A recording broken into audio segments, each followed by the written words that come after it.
As far as the protection of civilians is concerned, that has been very much conditional to its being done in conformity and in full respect to the responsibilities of the government of Sudan, and also within the framework of the implementation of the Abuja Agreement.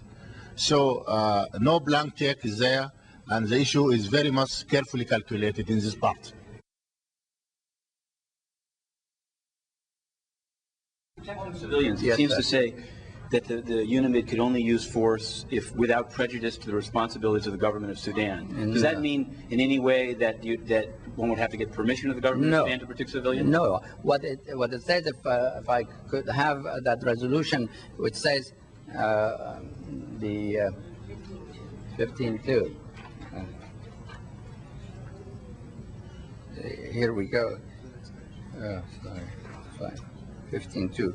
That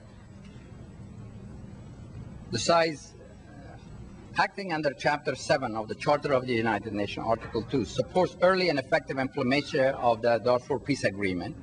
And if you look at that peace agreement, it's a huge amount about civilian protection against coercion, against violence, against threats, against sexual violence. There's a lot about that. So we did that once. That's its mission. Prevent the disruption of its implementation and armed attacks. So any effort to prevent the implementation of that agreement, meaning including threats against the civilians, this is one of the missions to prevent that. And 3, to protect civilians, because 2 was up there. I think this is I'm looking at a version that has still 2 here, since 2 is up there, it just said protect civilians.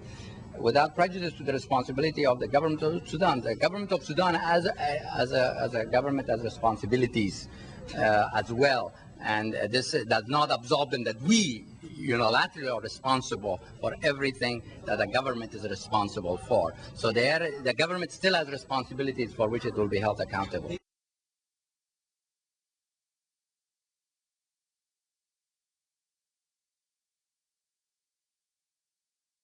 They seem to read this to mean that you can protect civilians, but not in any way that undermines their sovereignty. I mean, the Sudanese ambassador said, if who would win if they see if civilians are at harm, and the UN says let's protect them, and Sudan says no, who wins? They said both win.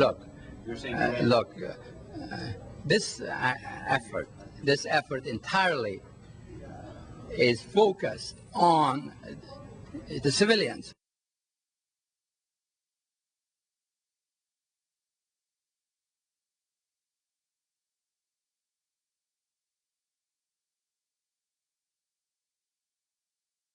Yes, Matthew. Sure.